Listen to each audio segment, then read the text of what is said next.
Alors, bonjour à toutes et à tous. Bienvenue du coup à cette séance du séminaire Sciences sociales de droit. Aujourd'hui, du coup, lors de cette séance, nous avons le plaisir d'accueillir Julie Billot et Jane Cowan qui présenteront du coup leurs travaux sur le thème des anthropologues à l'examen périodique universel des Nations Unies. Jane Cowan, du coup, est professeure émérite d'anthropologie à l'Université de Sussex et professeure d'anthropologie sociale au Center for Gender Studies de l'Université de Sussex, alors que Julie Billot, du coup, est professeure associée au département d'anthropologie et sociologie au Graduate Institute of International and Development Studies de Genève. Jane Cowan, du coup, elle est titulaire d'un doctorat en anthropologie socioculturelle et en ethnomusicologie du coup de l'Université de l'Indiana. Elle a été co-directrice et cofondatrice du Sussex Rights and Justice Research Center. Du coup, elle a reçu un financement en 2010-2011 par le British Academy Research Development Award pour entreprendre du coup une étude historique et anthropologique de l'examen périodique universel. Et je cite, cette étude vise à explorer les processus sociaux et les significations contestées de ces nouveaux mécanismes parmi les acteurs qui sont engagés, du coup les délégations nationales étatiques, les personnels du Conseil des droits de l'homme des Nations Unies, les ONG, les experts et les membres de la société civile. Avec Julie Billot, ils ont coécrit et copublié plusieurs articles et chapitres d'ouvrages. J'en cite quelques-uns. En 2020, du coup, paru dans la revue Social Anthropology, elles ont coécrit Debureaucratization of Utopia, Ethics, Affects and Subjectivities in International Governance Processes. En 2016, The Public Character of the Universal Periodic Review, Contested Concept and Methodological Challenge, qui est paru du coup, qui a été publié par Cambridge University Press. Et en 2015, Between Learning and Schooling, The Politics of Human Rights Monitoring at the Universal Periodic Review. Julie Billot, elle, du coup, elle est titulaire d'un doctorat délivré par l'Université de Sussex et l'École des hautes études en sciences sociales en co-tutelle. Elle est anthropologue et sociologue. Elle a occupé plusieurs postes, du coup, à l'Université de Sussex, à l'École des hautes études en sciences sociales, à la Humboldt University et au Max Planck Institute for Social Anthropology, avant de rejoindre, du coup, le Graduate Institute en 2019. Ses recherches portent du coup sur les mécanismes aujourd'hui internationaux des droits de l'homme, mais aussi sur l'action humanitaire. Elle a rejoint du coup les travaux et le travail du coup de Jane Cowan en 2010-2011 du coup sur l'examen périodique universel, et c'est sur ces travaux qui portent du coup leur communication et leur présentation aujourd'hui. On aura donc 1 heure de temps du coup pour votre présentation. La présentation sera faite à la fois en français et en anglais, et les questions peuvent être posées dans les 2 langues. Et voilà, merci d'être avec nous et on vous laisse la parole. Merci beaucoup. Alors, je vais commencer. Bonjour à tous. On est tous les deux ravis d'être avec vous pour parler, pour communiquer nos projets et pour entendre vos idées, vos réponses, vos questions. Merci bien pour l'invitation.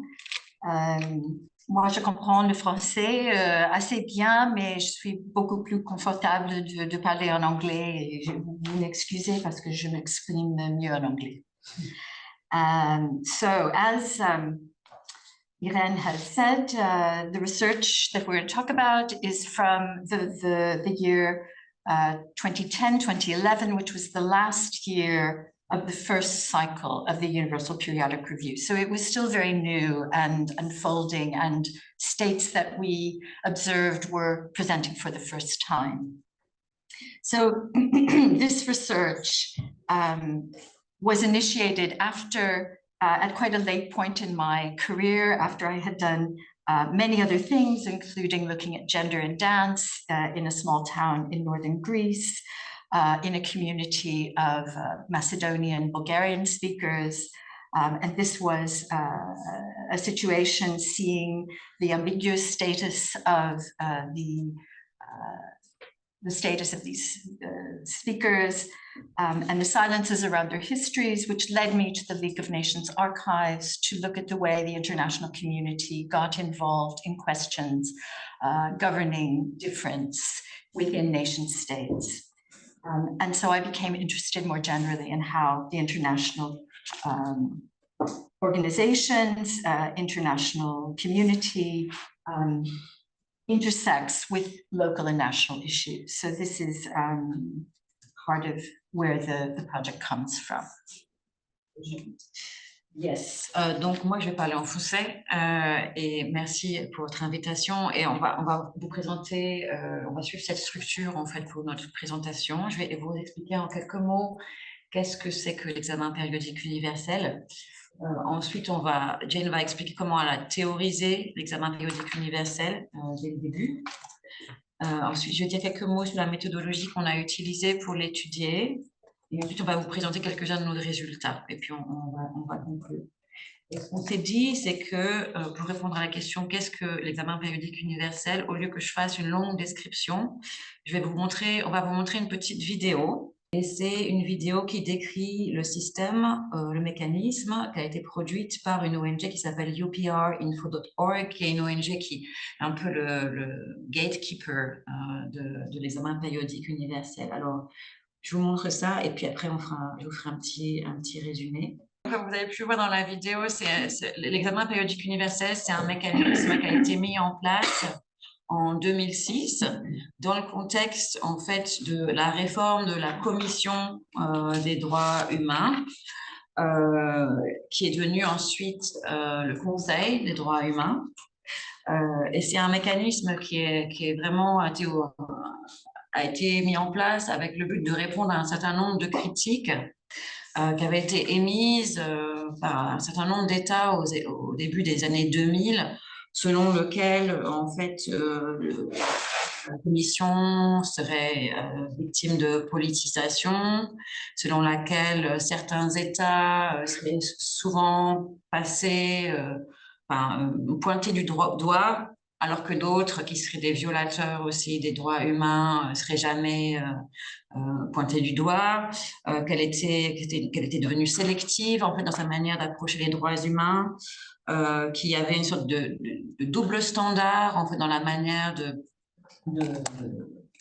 promouvoir les droits humains.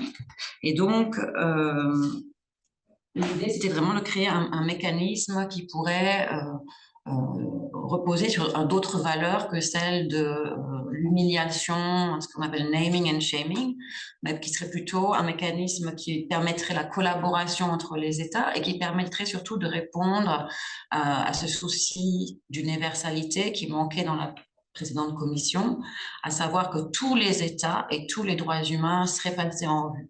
Ce qui est assez novateur en fait dans l'examen périodique universel, c'est que même un État du Sud peut faire des recommandations à un État du Nord. Donc, quelque part, bonjour. Quelque part, on peut dire qu'il y a une dimension assez décoloniale dans l'examen périodique universel, et que ce ne serait pas simplement les droits politiques qui seraient mis au centre, mais que les droits économiques et sociaux seraient aussi importants. Donc, comme je disais, l'examen périodique universel, ça représente un élément central de la réforme de la Commission. Et c'est un moyen de répondre à cette critique. Et c'est vraiment perçu comme un exemple de réussite dans ce processus de réforme. Ce qui est novateur, c'est aussi que ce processus, ce mécanisme est censé compléter et non pas remplacer ou répliquer les autres mécanismes de protection des droits humains qui existent au sein des Nations Unies. Peut-être vous les connaissez déjà, mais par exemple les treaty bodies, les rapporteurs spéciaux. C'est censé compléter ces mécanismes qui fonctionnent à travers un système d'experts. Là, on n'a pas d'experts. C'est les États qui s'évaluent les uns les autres et qui sont égaux dans ce processus d'évaluation.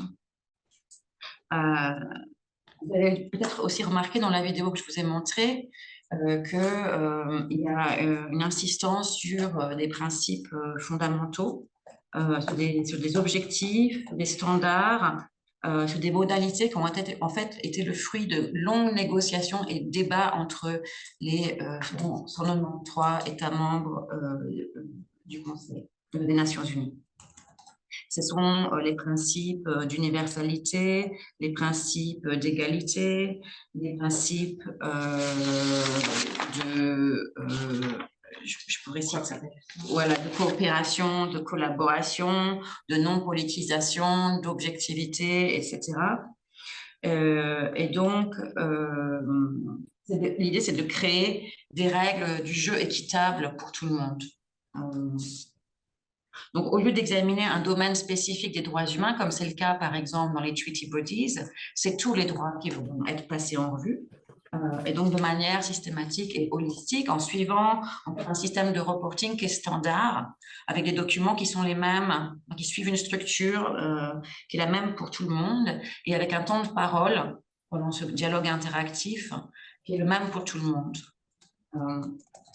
Donc, il y a vraiment cet esprit de collaboration, d'apprentissage par les bonnes pratiques, de partager des recommandations, de faire des suggestions. L'idée, c'est vraiment de créer un état d'esprit fondé sur la collaboration et le partage, le partage de suggestions et de recommandations. Ça, je viens de le dire, excusez-moi. Alors, quels sont les acteurs de l'examen périodique universel? Alors, il est clair que les États restent au centre de ces mécanismes.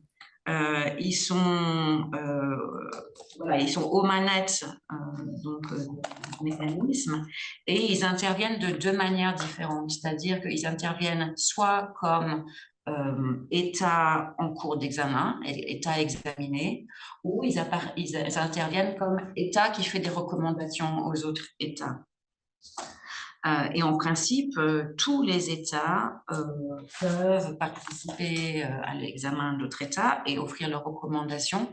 En réalité, tous les États n'ont pas des représentations permanentes à Genève et c'est difficile, en fait, pour certains États, surtout des pays du Sud, qui n'ont pas forcément les ressources, de participer activement. Même si on a vu certains États du Sud le faire de manière assez systématique. C'était le cas de l'Algérie, par exemple, pendant le premier cycle, qui s'est attelé à donner des recommandations à tous les États qui sont passés en revue. Les autres acteurs importants, c'est les citoyens, c'est les ONG qui ne peuvent pas prendre la parole pendant l'examen périodique, pendant le dialogue interactif, mais par contre, ils peuvent intervenir de différentes manières, soit en faisant du lobby, par exemple, en mettant la pression sur les autres États pour prendre leurs recommandations en compte quand ils préparent leurs propres statements. Ils peuvent organiser ce qu'on appelle des side events pendant l'examen périodique universel, pendant l'interactive dialogue. Ils peuvent soumettre un rapport au secrétariat qui sera ensuite intégré dans le Summary of Stakeholders. C'est un des 3 documents que vous avez parlé dans la vidéo. Ils peuvent participer aux consultations qui sont normalement organisées par les États en préparation de leur rapport national. Donc, il y a plusieurs manières d'intervenir et ils peuvent prendre la parole, mais il y a un temps qui est réservé au cours de ce moment qui s'appelle l'adoption du rapport. Et c'est un temps qui est assez limité, donc il doit faire des coalitions entre elles pour pouvoir décider sur quoi mettre l'emphase. Mais c'est déjà un peu trop tard, en fait, à ce stade-là pour intervenir, mais c'est quand même symboliquement important qu'ils puissent le faire. Donc ça, c'est assez novateur aussi, la participation de la société civile, qui est limitée, mais qui est quand même significative. Et en fait, un troisième acteur qui est important, même si il n'attire pas trop l'attention sur lui, c'est le secrétariat de l'examen périodique universel, qui fait partie du bureau du haut-commissaire aux droits humains, qui travaille en coulisses de manière assez neutre, assez discrète, avec un sens assez aigu de la justice, dans le but de préserver la bonne réputation des Nations Unies, mais aussi dans le but de préserver cette voix fragile venant de la société civile du terrain, qui vraiment a un sens aigu de sa mission institutionnelle. Et donc, c'est ce secrétariat qui est en charge de préparer les documents qui vont, notamment le Summary of Stakeholders, et puis le Compilation of UN Information, qui sont 2 des rapports clés en complément au rapport national de l'État, à partir desquels l'examen a lieu. Dernier point, vous avez vu dans la vidéo, il parle d'un cycle. Je pense que ça c'est important d'avoir aussi ça en tête, qu'il s'agit d'un cycle qui est composé de plusieurs étapes, un cycle qui s'étend sur une période de 4 années et demie, Au départ, c'était 3 années et demie, puis à la fin du premier cycle, ça a été étendu. On va présenter ce cycle de manière différente, mais une manière de le présenter, c'est celle-ci. On pourrait dire que la première période, c'est le moment où on prépare la documentation. C'est le moment où le bureau du Haut-Commissaire aux droits humains prépare ces différents documents. C'est le moment où les gouvernements préparent leurs rapports nationaux. C'est le moment aussi où les ONG, les sociétés civiles envoient ses contributions au secrétariat. Ensuite, le deuxième moment, qui est peut-être le plus visible, le plus important, mais qui reste quand même la partie émergée de l'iceberg, c'est le dialogue interactif qui se passe dans la salle 20, en fait, au Palais des Nations, cette grande salle avec le plafond magnifique, là, où l'État examiné présente son rapport national et puis les États donc, qui font partie du groupe de travail donnent leurs recommandations, font leurs suggestions. Quelques jours, 48 heures plus tard, on a l'adoption du rapport devant le groupe de travail. C'est là où l'État qui a été passé en revue, en fait, présente de manière officielle les recommandations qu'il a acceptées et note simplement les recommandations qu'il n'a pas décidé d'accepter. Alors, vous notez bien qu'il note, il ne rejette pas, ça c'est important. Ça veut dire que ces recommandations pourront être refaites à un autre moment. Et puis finalement, la dernière période plus importante entre deux examens, c'est cette période de mise en œuvre où les ONG sont aussi là pour vérifier qu'il y a bien une mise en œuvre et elles sont là pour faire ce travail en fait de monitoring de la mise en œuvre, mais elles travaillent aussi comme partenaires de l'État jusqu'à le prochain cycle. C'est assez rapide parce qu'en fait, on va revenir sur certaines de ces étapes. Okay, so I'm going to talk a little bit about how I conceptualized this at the beginning and how that developed. So rather than taking the terms, accepting the terms in which the actors describe it themselves at the UN, I thought it was interesting to look at this as what I call a public audit ritual, and one that is bounded, delimité, but situated within wider social and political fields. I'm going to say a few words about this concept of public audit ritual. So why audit? So using a language of audit, I wanted to highlight the power relations which are obscured in the UPR's friendly language. Whereas review conveys the idea of repeated surveillance, seeing again and again. Audit is, quote, an account of compliance with a set of externally defined expectations or standards. And this better captures the character of the UPR as a form of soft power and the way it combines and involves both coercion and voluntary engagement, and both external oversight and self-regulation. So that's a really core idea that we explore. Why ritual? The UPR is very ritualistic. It contains many elements which have been identified with secular ritual. It is highly ordered in time and space. It uses formalized modes of speech, particular presentations of the body, demeanor, the voice, and it's repeated over and over again. And that repetition is central to its power. And why public? It's a holistic, non-technical review of one state at a time, and therefore it was envisaged as appealing to a national audience. Already they were thinking of that. It's designed to be visible to at least some publics, and it makes its documentation publicly available, much more than any of the other treaty bodies. For example, you can have access to seeing what happens and also to the documentation. I saw the UPR as constituted through specific encounters, institutional codes, norms, and knowledge practices, and documentary processes. So it's an assemblage, a dispositif. It's a number of actors, it's a number of objects, it's a number of social processes all together, which create the UPR that I wanted to look at. I see the UPR as a new mechanism that could be contextualized within a wider history of rights or their guarantee as international practice. And it's a project that builds on my research on minority treaty supervision by the League of Nations, particularly that was carried out in relation to the Balkans, Greece, Yugoslavia, and Bulgaria, in respect to the question of Macedonia in the 1920s and 30s. And at that time, with this new Société des Nations, the international community got involved in overseeing a state's management of its regimes of difference, of ethnic, linguistic, and religious difference. And this was a very new thing and involved some very creative and interesting innovations.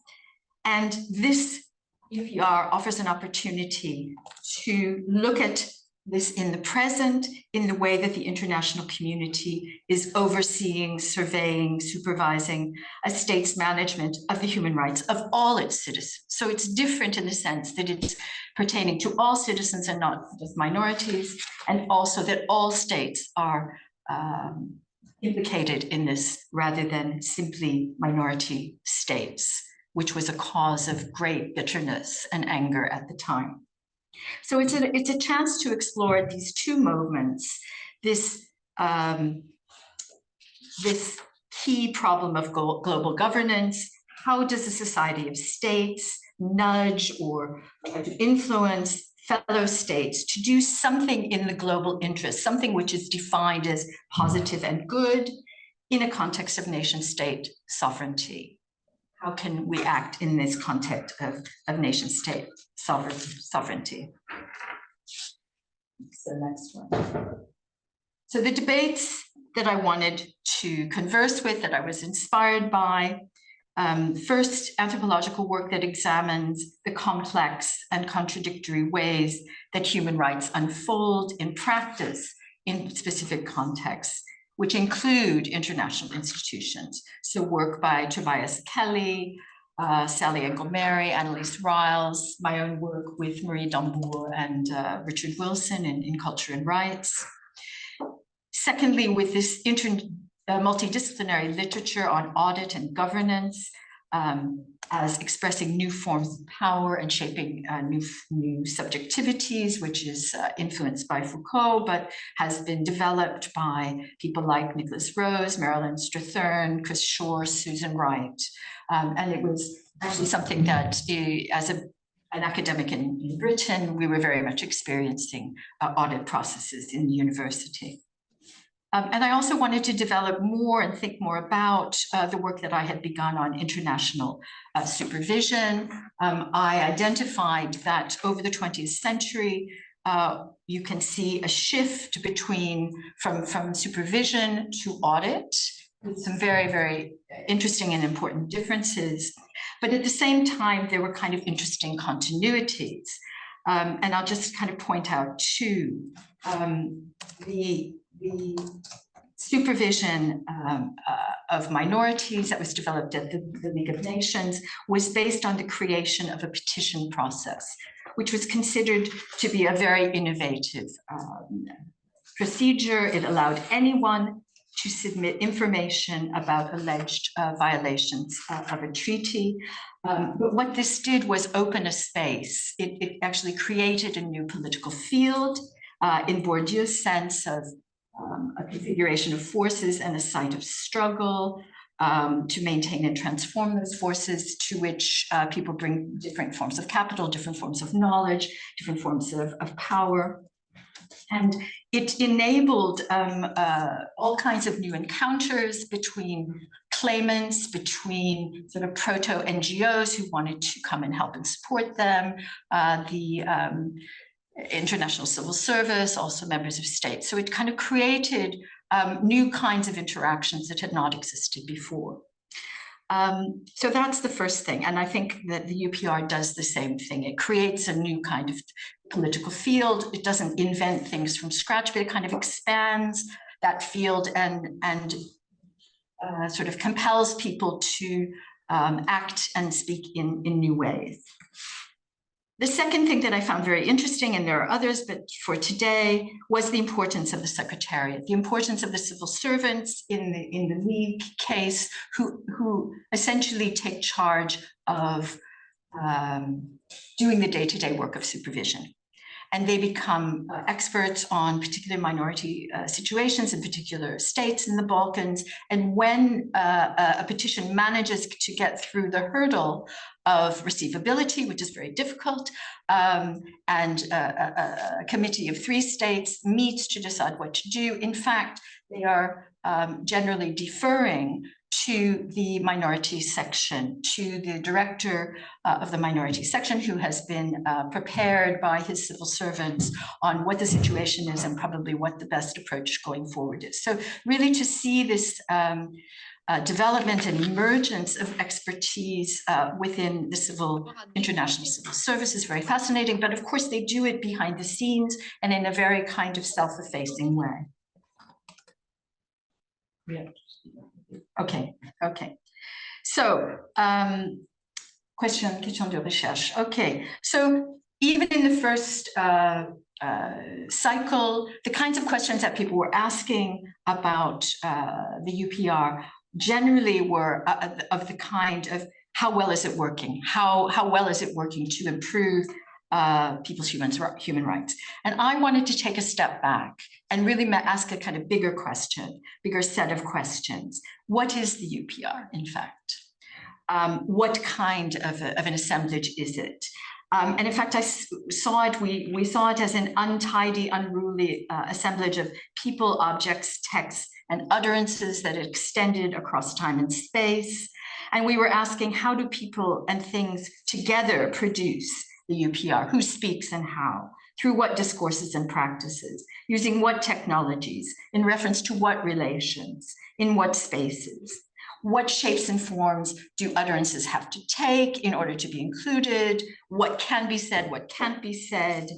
How do clocks, cues, bicycles, badges, cell phones, internet portals, simultaneous translation, speakers lists, UPR database, how do all these things kind of act and interact to allow the UPR to be produced? What does it enable? What does it constrain? And how are those who are being, in a sense, channeled into acting certain ways, how do they resist, subvert, and negotiate? Let's show the next one. Good. Yes. Oh, you've got it. Okay. So we wanted to explore this using ethnographic methods. Yeah. So essentially, we're looking at soft power in practice. The improvement of human rights is encouraged through these soft processes of giving an example, sharing best practice, making suggestions. But we wanted to look at the issues that raised. You know, how were the social processes and socially contested meanings also there? What were the micro practices through which actors were enrolled in producing an account of themselves and others? And how did actors resist, negotiate, and subvert this disciplinary power? Ok, alors merci. Oui. Avant qu'on parle de nos résultats principaux, on en a fait beaucoup, c'était un peu difficile en 1 heure de. Ouais, je vais juste y dire quelques mots sur la méthodologie, peut-être. Je vais essayer d'être assez rapide. Comme vous le savez certainement, les anthropologues ont été assez récalcitrants à embrasser la proposition de Laura Nader de Studying Up, hein, d'étudier les centres de pouvoir, les grandes organisations. Classiquement, les anthropologues ont eu pour objet d'étude les subalternes, pas vraiment les centres de pouvoir. Et donc, on s'inscrit dans une lignée relativement récente, même si maintenant c'est plus commun, d'anthropologues qui se sont intéressés au centre de production des normes institutionnelles. On a nommé quelques-uns, mais il y a aussi en France Marc Abélès qui travaille à l'OMC. Il y a Irène Bélier qui s'est intéressée au peuple autochtone et leur interaction avec les différents mécanismes onusiens. Donc, il y en a quand même maintenant de plus en plus. Et donc ici, dans notre cas, on a essayé, on a été, je pense, les premiers anthropologues à observer l'examen périodique universel avec ces espèces de lunettes conceptuelles que Jane avait conceptualisées dès le début. Mais il s'agissait quand même de rendre quelque chose de familier étrange.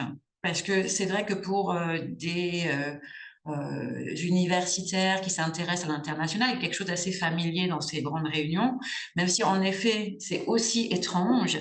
C'est aussi étrange parce que le langage qui est utilisé doit être appris, on doit se familiariser avec. C'est un langage diplomatique, c'est le langage du développement, c'est le langage du droit, c'est le langage du management.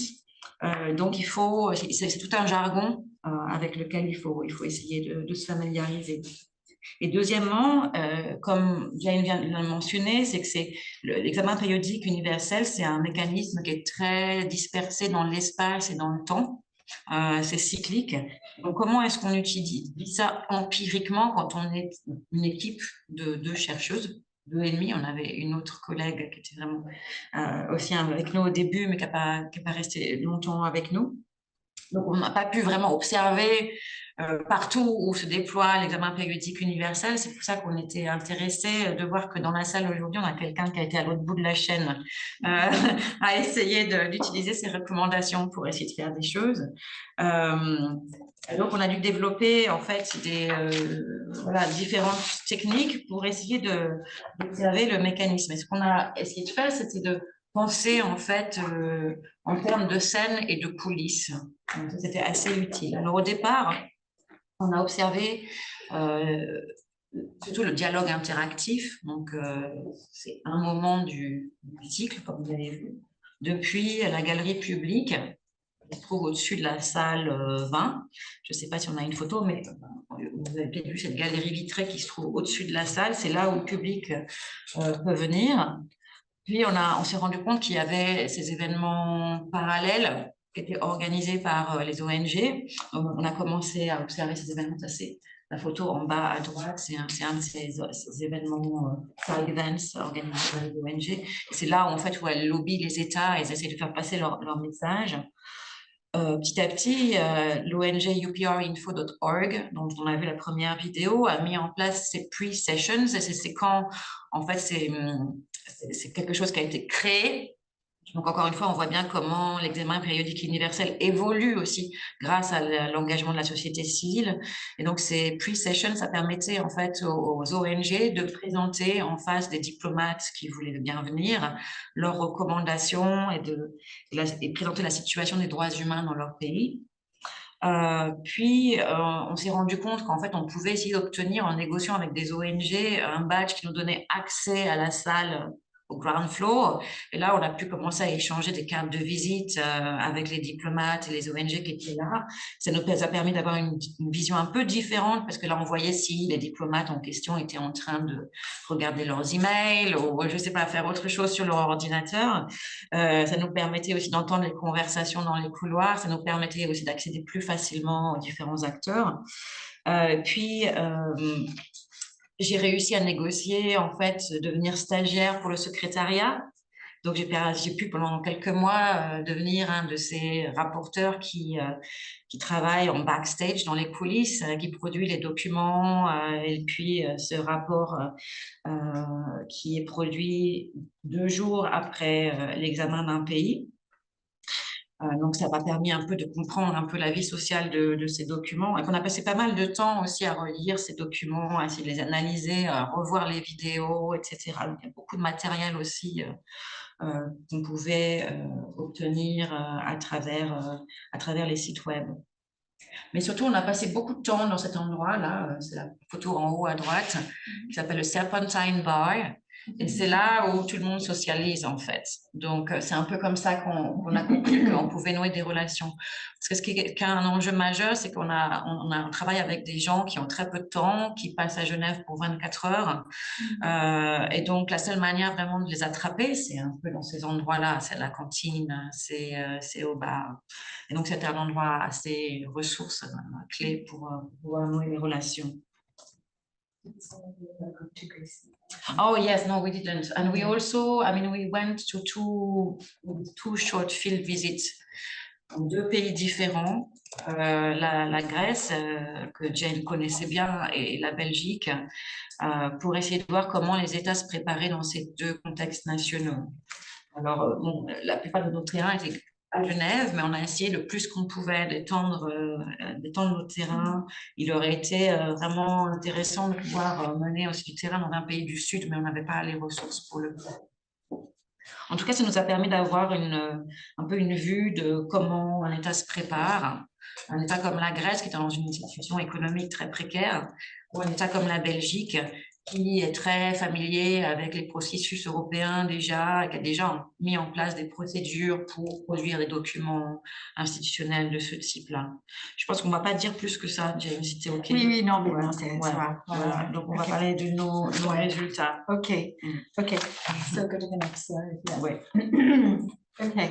So I wanted to return to this public audit culture concept and look at each of those elements and what we were able to see. And remember that we chose audit culture because of the ways it combined coercion and voluntary engagement, oversight and critical accounting. So it's both old and new. So states, through the human rights system, are accustomed to providing an account of themselves as human rights states, or responsible for the human rights in their states, in the form of writing reports for treaty bodies and so forth. So in a sense, that's not new. But what is new, very new, is that they have been put in the position of holding other states to account. So they are no longer just allies, friends, or adversaries of fellow states. They are now reviewing states, and they must learn how to be constructively critical toward the state under review. Previously, some states only took this position, states who saw themselves as the guardians of human rights, Western states primarily. But this mechanism requires that all states learn how to do this. And actually, this new state subjectivity of the other evaluating sovereignty was very difficult for diplomats. They found it very awkward. They didn't know what they should do, how far they should go. Some did take to it very quickly and liked it. Others were more hesitant because obviously, although in principle all states are meant to criticize each other, they are doing it with their bilateral relations in mind, their relationships with donor countries and so forth. So they're thinking very carefully about how they make recommendations to others. And if you look at the patterns of recommendations from which country groups to which country groups, it remains quite unbalanced. So the Western group is making many more recommendations toward the global South countries than vice versa, and so forth. And they're very interesting patterns. But this is a very, very important change, which I think has not been noticed before. So this friendly tone of recommendations, suggestions, modeling best practice is double-edged. The norms of cooperation and constructiveness shield states against the hard criticisms. It makes it easier to be in the room and receive these. But on the other hand, they are drawn into this project of self-management. I think I'm just gonna go to the next. Okay, so that's, we can come back. We have time, okay. Okay, okay. Et donc, la deuxième chose qu'on voulait revenir, c'est cette idée de ça comme un rituel. Parce qu'il nous a semblé qu'effectivement, cette dimension ritualistique, elle a des effets très importants. Donc là, on a un peu trouvé l'inspiration dans les travaux de Sally Faulkner et Barbara Meyer qui parlent de rituels séculiers.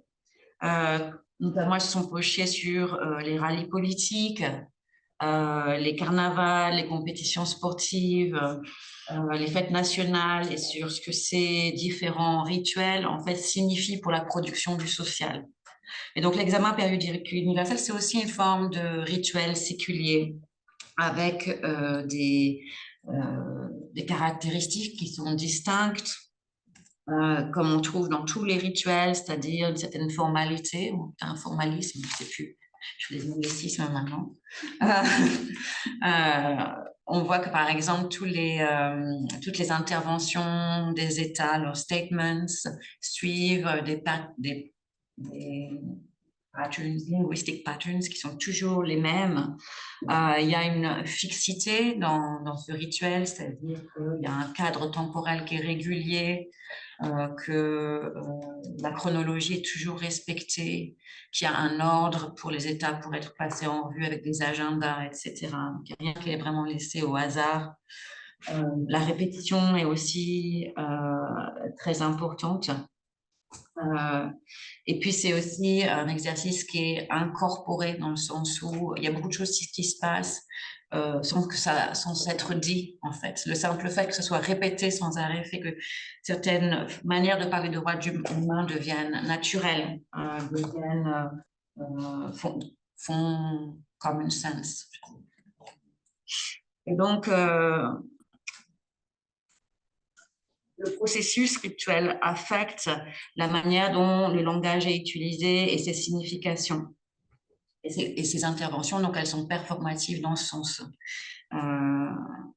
Au sens d'Austin, au sens d'être des speech acts. Je recommande. Donc, voilà, c'est comme on dit, je me marie, quoi. Je vous marie.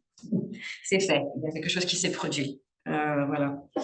Et finalement, ça produit un sentiment collectif de maîtrise de la pratique, ces répétitions. Ça produit une sorte de logique naturelle qui est créée par aussi la solennité de la cérémonie, l'aspect solennel, avec une série d'actions qui sont exécutées selon un ordre précis. Donc, on peut voir aussi l'examen périodique universel comme une sorte de rite de passage. Il y a un avant, il y a un après. Une fois qu'on a fait le rituel, l'État appartient à la communauté des États qui respectent les droits humains.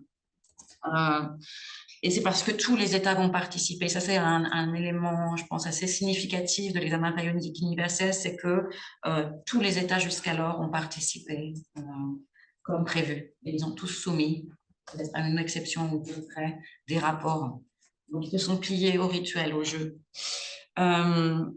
Et cette répétition dont on parlait, c'est important parce que ça a cette dimension un peu comme dans le cas du genre qui a été pensé par Judith Butler, l'idée que le genre, c'est pas quelque chose qu'on a, mais c'est quelque chose qu'on doit performer pour pouvoir être lu comme appartenant à un genre. En fait, finalement, à travers l'examen périodique universel, à travers cette performance des États, il y a quelque chose qui est produit qui est de l'ordre de l'État, statelessness, de l'ordre de la responsabilité des États pour honorer leurs obligations en matière de droits humains. Donc, il y a une fonction d'autorité, il y a une fonction de communication qui permet de normaliser ou de naturaliser certaines manières de parler des droits humains. Okay, so just to kind of reinforce some of these aspects, that these interventions are a kind of ritualized performance for the states who are making the comments, which are called in English recommending states. The UPR is a diplomatic exercise that requires a performance of solidarity or challenge. So despite this friendly language, everybody has something to learn, everybody has something to contribute, there remains the ideas of friendship and adversaries. The state under review, although it's meant to be very open and honest about its failing, in fact, it's concerned with preserving its international reputation. And many states consider the UPR as an exam, as it is indeed in French, an examen, but from the sense, rather than a kind of friendly learning exercises, as an exam that they can fail. And so it necessitates training and intensive preparation. And all the interactions between states during the interactive dialogue are actually pre-scripted. So you're really thinking about very, very carefully scripted communications between the reviewing states and the state under review. And one kind of point to make is that there has become a kind of focus on recommendations as the only things that count. But we did find that, particularly in the early part of the UPR process, when the states had more time, there was a great emphasis on a much richer kind of form of communication, of expressions of welcome, thanks, criticisms, questions, observations. So a much richer kind of diplomatic communication was going on. But in fact, it was the recommendations which got captured in the reports and which has become the focus, almost an exclusive focus of parties like NGOs. So the ritual performance are really performances of various things: sovereignty, friendship and enmity between states, the responsibilization of the state under review for its own human rights, but also the international community's collective responsibility to see that those are carried out. Okay, and now to the public aspect. So the Universal Periodic Review is public in certain kinds of ways. Many actors stress its public character. It's holistic. It involves all the human rights. It's relatively non-technical. The OHCHR supports this aim by making the key documents available on the website. It's broadcast in real time. The webcasts, in theory, are available on the website. But in fact, this meaning of public is actually quite complicated. And there are certain contestations around what should be public and what should be hidden. So if you were, even though it's designated as a public event, if you were to arrive at the Palais des Nations as a member of the public coming off the streets, you would not be able to get in, you would not be able to see it, you would have had to prepare for this visit by contacting the Secretariat, and then you might have been given a pass to go up to the public gallery. So public only in certain kinds of ways. The access to the floor is controlled through a system of badges. Even many NGOs, legitimate NGOs, can't get a badge themselves because they have to be in an NGO which is recognized by ECOSOC. So there's a kind of system of hospitality of big NGOs who help other NGOs and researchers like us. So through a large international human rights NGO, we were able to be, given badges, which every session we had to renew. And then there are ways in which information that some states or some parties don't really want to be public, they may appear on the website, but hidden behind a superscript number. So critical NGO reports we found weren't visible when you first did the site. You had to know to press that little number and then you would find it.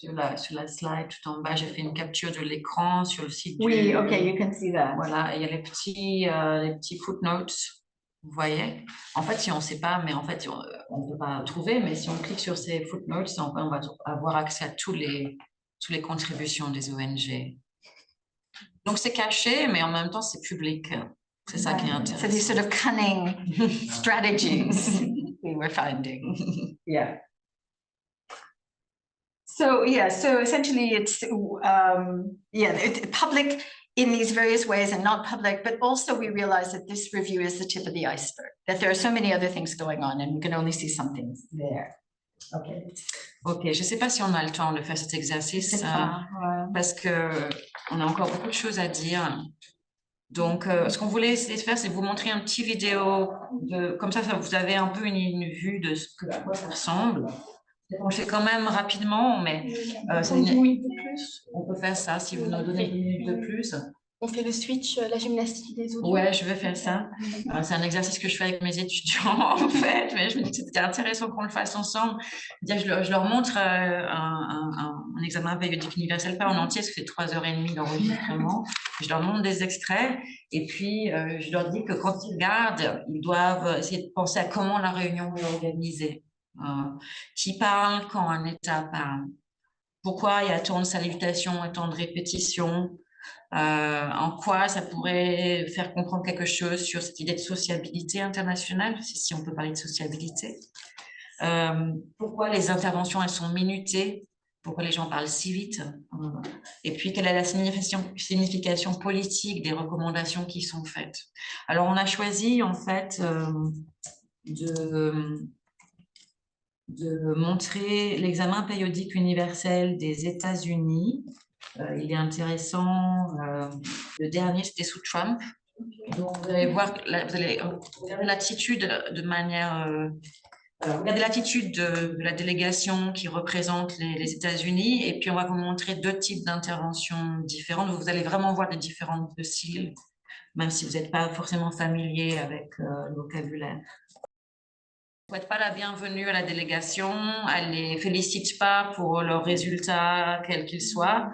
Elle va directement à des accusations et à une série de recommandations qu'elle va dire très très vite, au point où la présidente est sur le point de l'interrompre parce qu'elle ne respecte pas le temps. Tandis que là, la Thaïlande, même si la Thaïlande a un certain nombre de recommandations à faire passer, ils prennent quand même le temps d'accueillir la délégation, de les remercier pour leur rapport national et de les féliciter pour un certain nombre achievements qu'ils ont fait. Voilà, donc ça vous donne un peu une idée de ce qui est en jeu en fait au cours de cette réunion. C'est pas simplement en fait le contenu des recommandations, mais c'est aussi le style de prise de parole qui a une signification importante.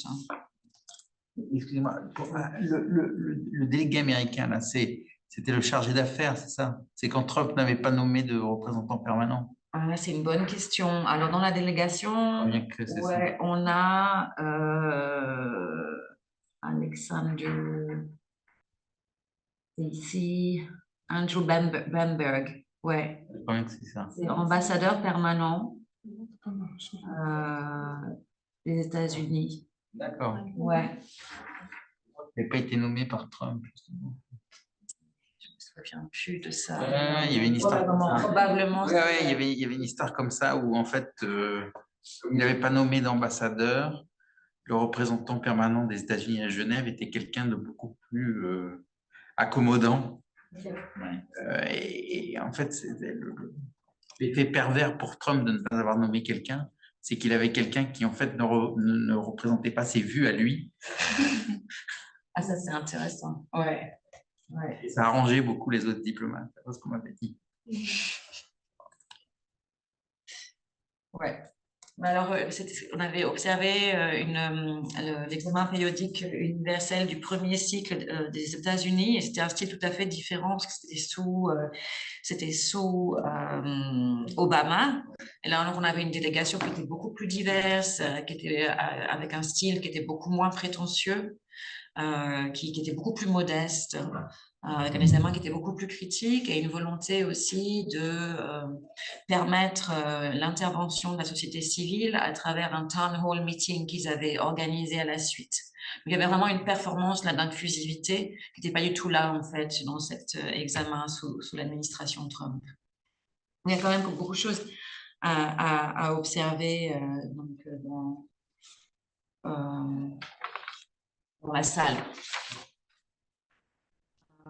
So we just a few more points. There are many things we could talk about, but one of the things we wanted to mention was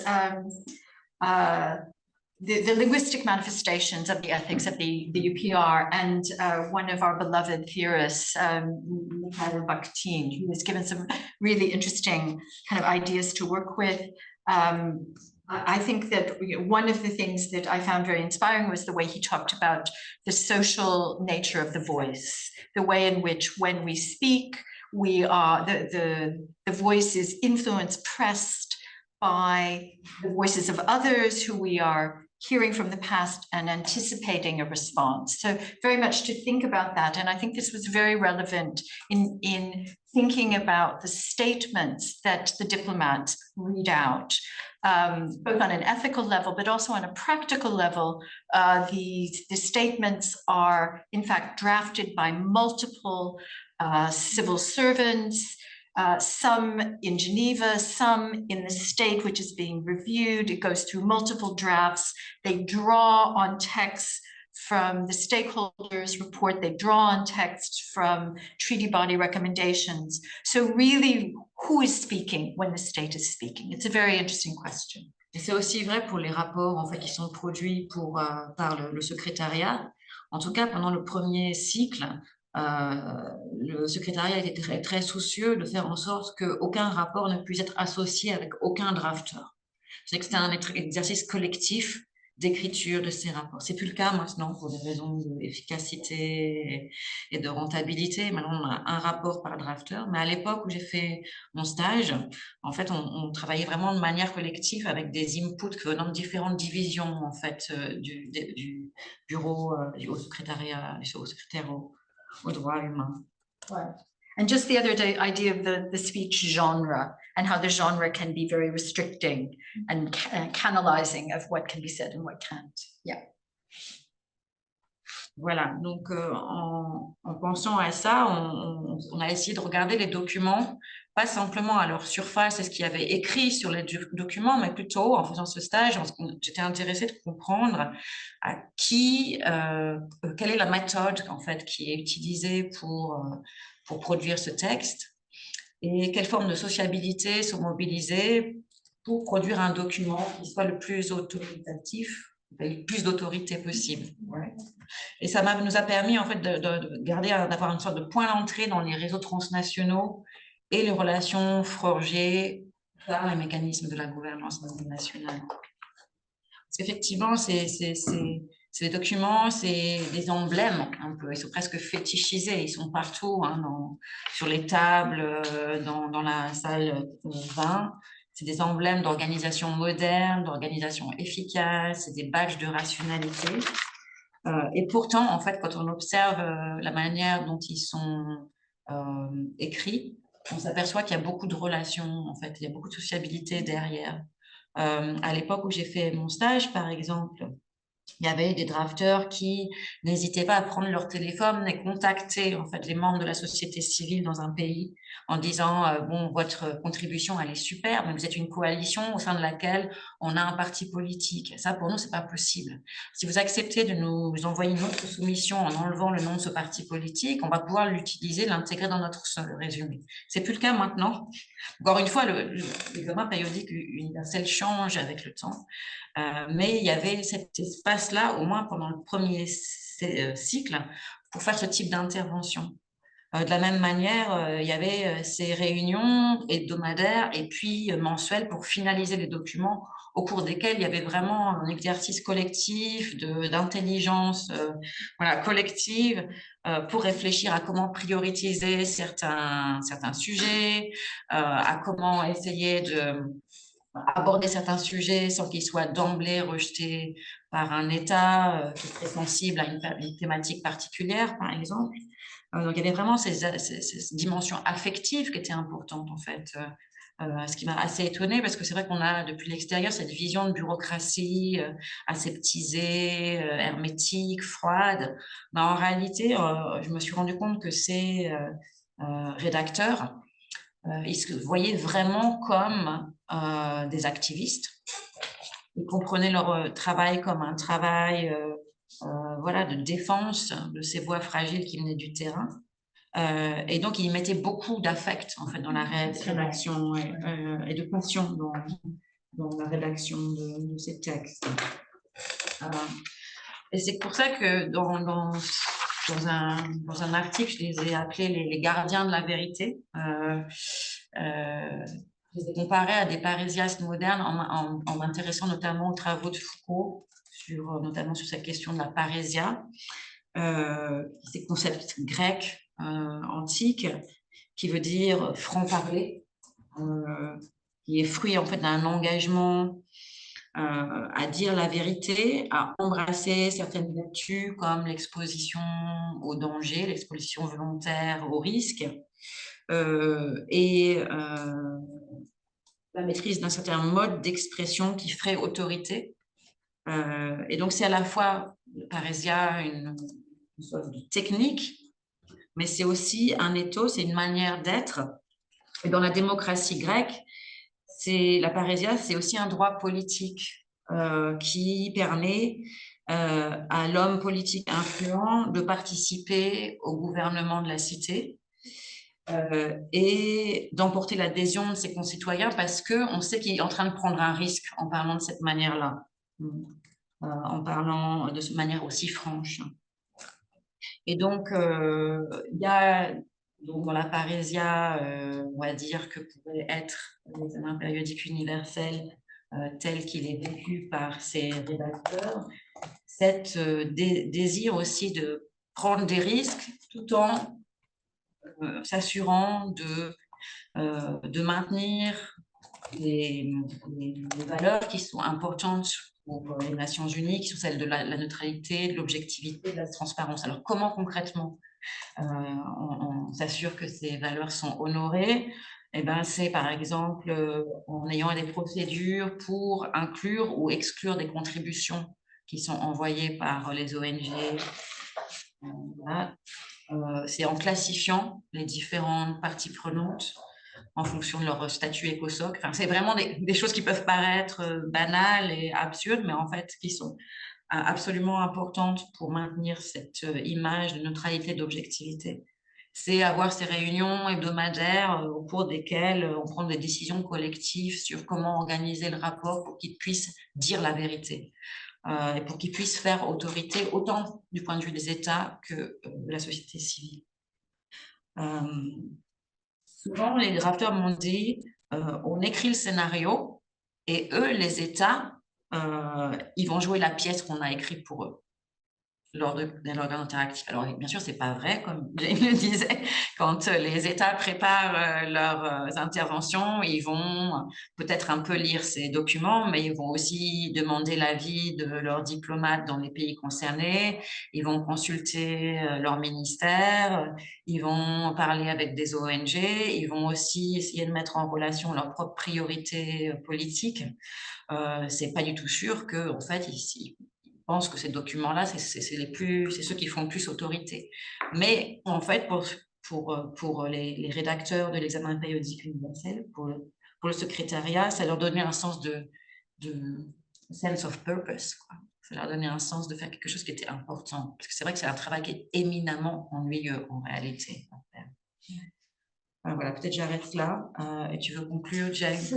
Yeah, so just to say, in fact, the major outcome is the process itself. That's one of the major results is creating the UPR, which continues as a site of the cultural production of global norms. It's a space of sociability where states learn a common language for talking about human rights, and NGOs are made responsible for acting both as the watchdogs, but also as the partners of implementation. It's an audit that shapes actors' behaviors and subjectivities in powerful ways. They learn to be permanently self-monitoring. They learn to monitor others, and they develop a collective sense of mastery of the ritual process. So they're learning all these things that they're supposed to be learning, and yet we found that actors are not completely disciplined, not completely conducted. We also find forms of counter-conduct in the UPR. So, thank you very much.